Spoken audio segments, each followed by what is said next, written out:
So ಈಗ bone health ಅಥವಾ erosion ಅಂತ ಏನು ಹೇಳ್ತೀವಿ, ಈಗ ಮೂಳೆ ಅನ್ನೋದು ನಮ್ಮ ಬಾಡಿಗೆ ಒಂದು ಸ್ಟ್ರಕ್ಚರ್ ಕೊಡುವಂಥದ್ದು ಮೋಸ್ಟ್ ಇಂಪಾರ್ಟೆಂಟ್ ಕಾಂಪೊನೆಂಟ್. ಇದನ್ನು ನೋಡ್ಕೊಡೋದು ನಮ್ಮ ಜವಾಬ್ದಾರಿ. ಇದೇನು ಒಂದು ಸಿಂಪಲ್ ಚೇಂಜಸ್, ನಾನು ಹೇಳ್ದಂಗೆ ಒಂದು 20 ನಿಮಿಷ ವಾಕಿಂಗ್ ಮಾಡುವಂಥದ್ದು, ಸ್ವಲ್ಪ ರೆಸಿಸ್ಟೆನ್ಸ್ ಟ್ರೈನಿಂಗ್, ನಿಮ್ಮ ಮನೇಲಿರುವಂಥ 1 kg ಬಾಕ್ಸ್ ಎತ್ತಿದ್ರೂ ಪರವಾಗಿಲ್ಲ. ಸ್ವಲ್ಪ ಬಾಡಿಗೆ ಶ್ರಮ ಆದರೆ ಮೂಳೆಗೆ ಸ್ಟ್ರೆಸ್ ಆಗುತ್ತೆ, ಸ್ಟ್ರೆಸ್ ಆಗಿರೋ ಮೂಳೆಗೆ ಶಕ್ತಿ ಬರುತ್ತೆ, ಆ್ಯಸ್ ಸಿಂಪಲ್. ಸೊ ನೀವು ಇದು ಯೂಸ್ ಮಾಡಲಿಲ್ಲ ಅಂದರೆ ಬೋನ್ ಲಾಸ್ ಆಗುತ್ತೆ. ಸೊ ಇದಕ್ಕೇನು ಟ್ರೀಟ್ಮೆಂಟು? ಈಗ ಕ್ಯಾಲ್ಶಿಯಂ ತೊಗೊಂಡು ಬರೀ ಟ್ಯಾಬ್ಲೆಟ್ ತೊಗೊಳೋದ್ರಿಂದ ಇದು ಸಾಲ್ವ್ ಆಗಲ್ಲ. ನಾವು ಕ್ಯಾಲ್ಶಿಯಂ ತೊಗೋಬೇಡಿ ಅಂತ ಇಲ್ಲ, but calcium tablet is not A solution.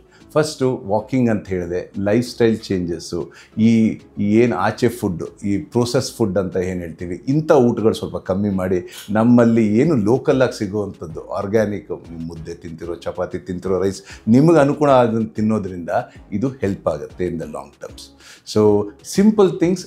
ವಯಸ್ಸಾದವರು ಪೀರಿಯಡ್ ಸ್ಟಾಪ್ ಆಗಿರೋವಂಥ ಹೆಣ್ಮಕ್ಳಲ್ಲಿ ಬೆನ್ನೋವು, ಸೊಂಟ ನೋವು, ವೀಕ್ನೆಸ್ ಶುರುವಾಗಿದ್ದರೆ ದಯವಿಟ್ಟು ಒಂದು ಸಿಂಪಲ್ ಡೆಕ್ಸಾ ಸ್ಕ್ಯಾನ್ ಅಂತ ಇದೆ. ಆ ಸ್ಕ್ಯಾನು ಎಲ್ಲ ಡಯಾಗ್ನೋಸ್ಟಿಕಲ್ಲೂ ಮಾಡ್ತಾರೆ, 2 ನಿಮಿಷ ತಗೊಳುತ್ತೆ. ಅದರೊಂದು ಸ್ಕೋರ್ ಅಂತ ಬರುತ್ತೆ, ಅದರಲ್ಲಿ ನಿಮ್ಮ ರಿಸ್ಕ್ ಏನು ಅಂತ ಹೇಳುತ್ತೆ. ಅಂದರೆ ನೀವು ನಾಳೆ ಬಿದ್ದರೆ ನಿಮ್ಮ ಮೂಳೆ ಎಷ್ಟು ಶಕ್ತಿ ಇದೆ, ಅದು ಮುರ್ಕೊಳ್ಳೋ ಚಾನ್ಸಸ್ ಏನು ಅಂತ ಹೇಳುತ್ತೆ.